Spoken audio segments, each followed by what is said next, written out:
to Train Your Useless Dragon by Mika Crispy on AO3. Chapter 29. How to Bridge Two Worlds. Izuku is dead set on talking to the elders to explain how everything is his fault and to try to work with them to find a solution that would guarantee his friend's safety. The prospect of facing the 5 strongest and wisest dragons alive is very scary, but he has to do it. He needs to protect his friends. He needs to honor everything Kacchan had taught him. When he gets to the island, he and Itoshi talk to Sue to find where Tenya and Shota were. The water dragon tells them his 2 friends are in the Elder's Cave arguing in favor of Izuku and the humans. Izuku is determined to march straight in there and get this situation solved. Hitoshi, Ochako, and Sue protest falls on deaf ears. Izuku doesn't even give his other friends a chance to argue with him. He walks to the Elder's Cave without paying attention to the worried looks of his friends behind him. Yuga meets them in the middle of the way and tries his best to talk to Izuku into at least making a plan. Talking about an escape route. However, Izuku knows there's no escaping his fate. He made his decision, and now he has to deal with the consequences. His plan is just to explain the situation to the best of his abilities and make sure the elders understand that Kacchan's village does not present any risk to the dragons. However, no one lets him say anything. The moment he puts a paw inside the cave, Recovery Girl yells at him for making his mother worry so much, and before Izuku realizes what's going on, Inko is hugging and scenting him viciously. No one gives him a chance to even begin explaining. Actually, no one has even talked to him or asked him any sorts of questions. This whole meeting is just Endeavor and Gran Torino trading jabs while Nezu makes some cryptic remarks, and they ask Shota and Tenya the same questions over and over again with complete disregard with the answers the young dragons give them. Did any of the humans try to hurt you? Do you know if the humans are preparing an attack? Did you see their weapons? Do they have any kind of magic? Izuku tries to interject many times, but his mother always shushes him down. Even when All Might asks him about his injuries, he directs the question to Tenya and Shota. Izuku hasn't felt this weak and powerless since before he met Kacchan. He hates the situation, but he doesn't know how to make himself heard without angering the elders even more. During a point in the meeting, after the elders finally accept the fact that Izuku's injuries were caused by his own quirk and not by the humans, Recovery Girl goes to check on his wings. The old dragon and his mother nag him to no end. "You're lucky to be alive, young dragon," Recovery Girl thinks to him, muffling the thoughts coming from the other dragon in the middle of the cave. "Most dragons can't really say they stayed amongst humans for so long and lived to tell the tale. And your wings seem to have healed nicely too. I'm very impressed. Had you come home, I'd have used my quirk to make sure there been no long-lasting damage." "It's not like that. The humans don't..." Izuku tried arguing, but he's completely ignored. "Do you think he'll be able to still fly without any future problems?" his mother asked the older dragon worriedly. "I came back home flying and..." Again, they don't hear Izuku's thoughts. "I don't see why not. The wings look strong enough. We will see once everything is dealt with." Recovery Girl interrupts him. Arrakis, coming from the entrance of the caves, grabs the blue dragon's attention. "Take care of him, Inko. I'll see with them what the commotion is all about," Recovery Girl says, before going back to the other elders. "I can't believe it, Izuku. You should have known better. You know your quirk is too destructive. You can't use it. Can you imagine what would have happened to you? Completely helpless." His mother starts the same speech for what seems like the 100th time since he arrived. "I wasn't helpless. I had my friends. I can control my powers." Izuku's thoughts come out as a whine, but he's so frustrated. No one listens to him. No one takes him seriously. "Control your powers? If you could control your quirk, you wouldn't have found yourself in the situation from the get-go." Inko berates him harshly, and then continues more gently. "I was just so worried, baby. I thought I'd never see you again. I'm sorry, Mom, Izuku pleads. But it's not as bad as you're thinking. Kachan took care of me and I like to see you try, you big fucking fire asshole. No one would keep me away from Deku. There's only one person with a voice loud enough to echo through the cave like that.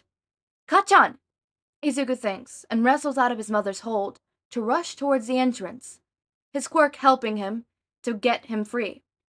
There, he sees Kachan yelling at Endeavor in his human form. Almost all the elders are in their human forms. Or something. Izuku isn't sure what Nezu is. You filthy little! Endeavor marches on aggressively. He looks ready to hurt Kachan, and Izuku can't let that happen. His quirk flares even brighter in his body, and he closes the distance in a blink of an eye, putting himself between the elder and the human. Izuku growls at Endeavor, his body still sparking with the effects of his power. Everyone looks at the scene, astonished. The birds can be heard chirping around them. Not even the dragons looking at the scene from their caves on the volcano side dare to breathe. From Izuku's stance, it's clear that he'll attack if Endeavor tries hurting Katsuki. Oh my, it seems like you did learn how to control your quirk, my boy. The last elder transformed into a human, bringing everybody's attention to himself, and instantly de-escalating the situation. All Might was once the strongest and most powerful dragon of all, but a dire battle with one of the exiled dragons left him terribly wounded. Now even his human form looks skeletal and sick. Izuku shifts into human as well, and grabs Katsuki's hand. I'm not going to let anyone hurt Kachan, or our friends, he says decisively. I don't care what you do to me. I know I broke the rules, but it's not their fault. They did nothing wrong, and they aren't a threat to the dragons. Their kind has hunted us down for generations, Endeavor screams. And we've hurt them back just as much, Izuku argues. We hid ourselves, we lied to them, and we attacked them when they acted on ignorance. They even think we steal from them.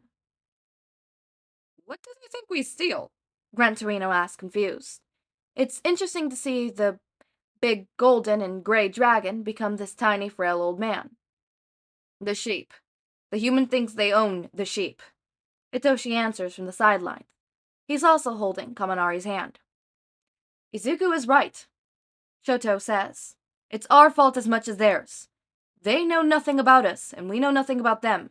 However, as I walked amongst the humans, they were all warm and welcoming, and they didn't hesitate to share their knowledge in helping me. It was because you look like them, Shoto. You don't even know what you're talking about, Endeavor protests. He looks nothing like us, fucking old geezer, Katsuki yells. No human has such stupid hair. Kachan, not now, Izuku berates him, squeezing his hand. It's not because that, Ochako argues. We all see the humans who we are, and with them we are on the war against evil humans. They're not afraid of us, they're nice. Exactly. We all showed ourselves to a big group of humans, all of them with weapons, and no one hurt us. The humans are welcoming when they don't think we're there to kill them either. Hitoshi supports her. So, you broke all the rules. Not only did you show yourselves to a handful of human children, but you also showed yourselves to a human army. Endeavor rumbles. And now you expect us to take the word of younglings and change laws that have been placed for centuries? Before anyone can argue, though, they feel the wind of powerful wings flapping as Mina lands right there in the middle of them. Mina's dragon form is so huge that it occupies the whole center of the circle formed around Katsuki, Izuku, and Endeavor. From her back, Mitsuki jumps out, hitting the ground right in front of them. No, you can take my word for it. I'm Bakugou Mitsuki, Arrow of Masato, and head of the Council of Arrows of the East. Izuku can feel Katsuki ready to yell something, and he clamps down on the Viking's hand to prevent him. Things get more confusing and complicated each passing second, but if there's something Izuku is sure, is that they shouldn't get in Mitsuki's way. She's the one with the legitimacy to speak for the humans, and he'd let her argue with the elders as long as no one seems in danger.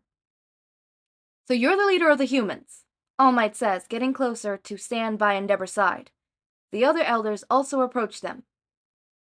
I'm the leader of the village of Masato, the village where your dragons were hiding, and I'm a part of the council of villages near the coast, but I cannot speak for all living humans. The woman explains calmly and with grace. Well, we know humans don't have a central authority, but since you're the leader of the settlement closest to us, I suppose that's the best we could hope for, All Might says. So, you're responsible for these kids? I take it you're the one who will answer for their actions? No! No! Katsuki and Izuku yell at the same time, but none of the older dragons look at them. They have their focus on Mitsuki, as she answers calmly. Yes, I'll answer for my brats, and for Izuku and Mina too. It was my village they were at. The messes they made were under my watch. All the young Vikings and dragons seemed ready to protest, but Mitsuki doesn't give them the chance. Her aura of power doesn't allow for anyone to contest her words. Even Katsuki is silently stunned, watching the whole situation unfold. And yet you were completely unaware of the existence of dragons amongst your people, Endeavor accuses. It's not like I haven't noticed new kids running around. Izuku himself was living in my house, sharing my meals with my family. And it was impossible not to realize that, wherever they have come from, it wasn't a village like ours. Mitsuki answers, unbothered by Endeavor's tone. However, Izuku and Mei and the others are sweet kids. They're nice. Everyone who have met them loved them. I have no reason to send them away, as they were doing nothing wrong. Mitsuki finishes, with a soft smile on her face, as her head turns slightly toward Izuku. But quickly, she goes back to facing the elders, and continues with a tired tone. I should have asked more questions. I should have made them explain what was happening. But if I hadn't seen Izuku as a dragon with my son on his back, I never would have imagined such a thing was even possible. My people don't understand sorcery. We never knew dragons could look like something else. Honestly, I still don't understand how that's possible, but I just figured there were things more important than understanding right now.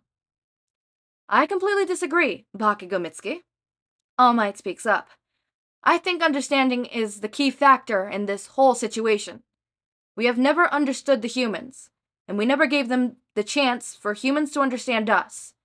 And yet, somehow, against all the odds, these two younglings came together and became friends. More than friends, Mitsuki interrupts him. My stupid brat is in love with Izuku, and if we don't make that clear, he's gonna start a scene here. Mitsuki chuckles, side-eyeing Katsuki and Izuku, who are still holding hands. And they're not the only ones. Kirishima interrupts, grabbing Mina's hand. I'm gonna marry Mina. She said yes. Not now, shitty hair. Katsuki barked between his teeth, and Izuku chuckles. Oh, so now you understand the concept of time and place? He teases Kachan. But you're right. There's a lot of miscommunication between our kind, Mitsuki says, turning back to the elders. And I'm really sorry about that. I know these will never make up for the lives lost, but I can guarantee you that no warrior under my rule will ever attack a dragon again.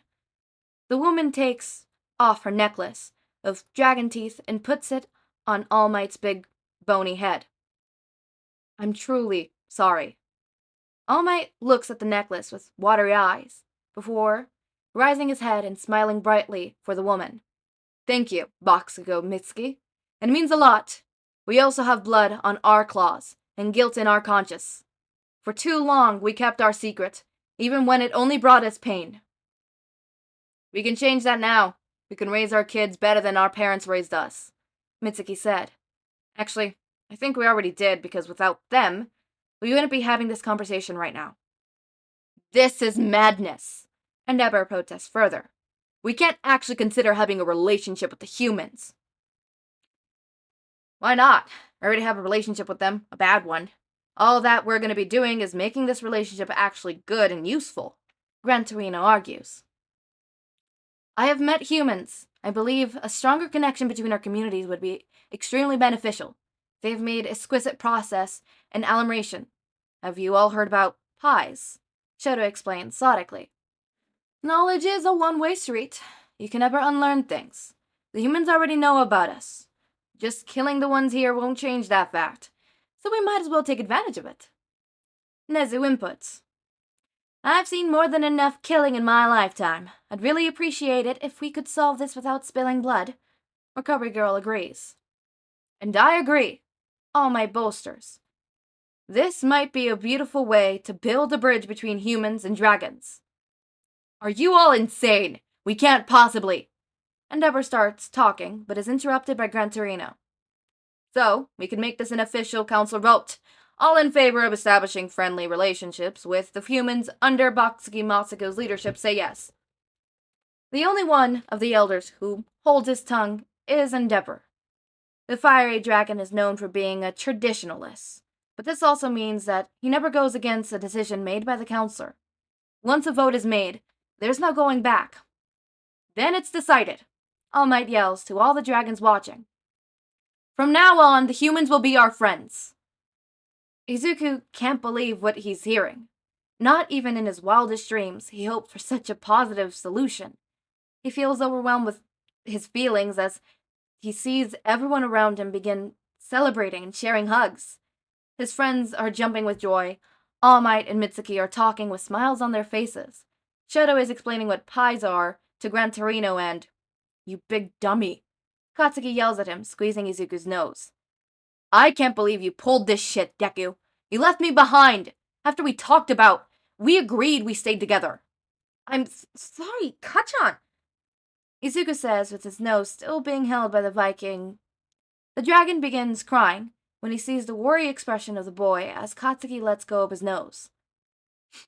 I'm really sorry. I didn't want to... for anyone to get hurt. You damn big idiot, Katsuki says before pulling Izuku for a tight hug. Don't ever do that again. Promise me we'll always fix things together. I promise. I never want to be away from Kachan ever again. Izuku sobs in Katsuki's shirt. Katsuki just hugs him back, petting his hair to calm him down. Kachan is truly the best, and Izuku can't believe he was ready to make such a sacrifice. Now he knows he won't have to. The emotions overflow from him, and all the dragon can do is hold tight on the boy. Would you mind introducing us, Izuku? Izuku turns around to see his mother in her human form, a short, plump lady with green hair as his. The dragon cleans his tears from his face with the back of his hand and gives her a wobbly smile. Mom, this is Katsuki. He's been taking care of me.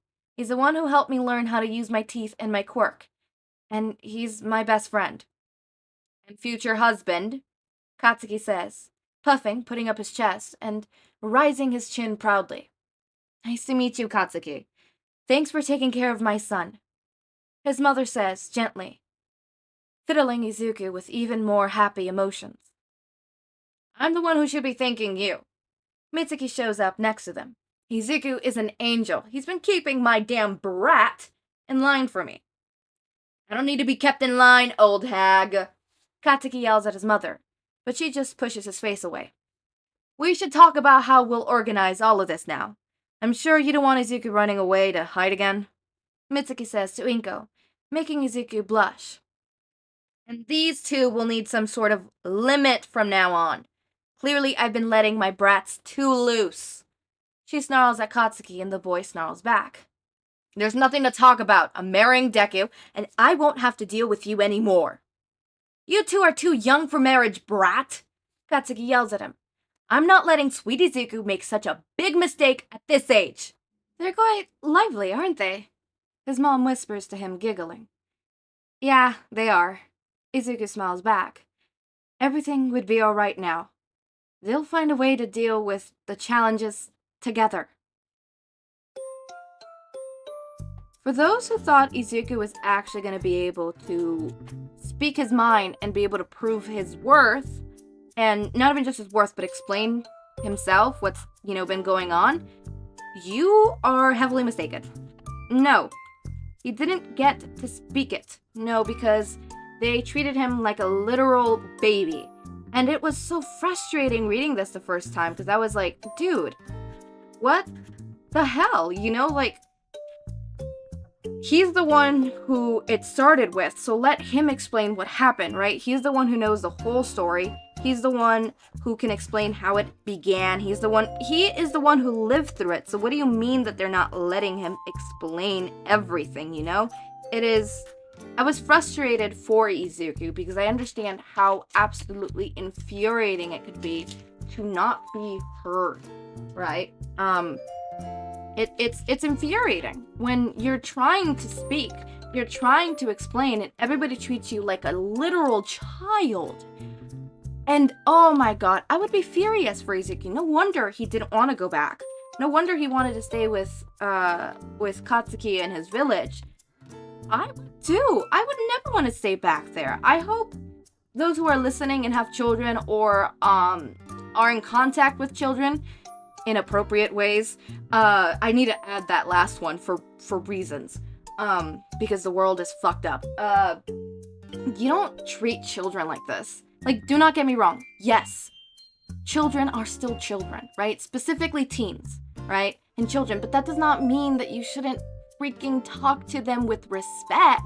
Like, for example, my 8-year-old sister, when she gets really upset and starts throwing a tantrum, I do not treat her like a little kid. No.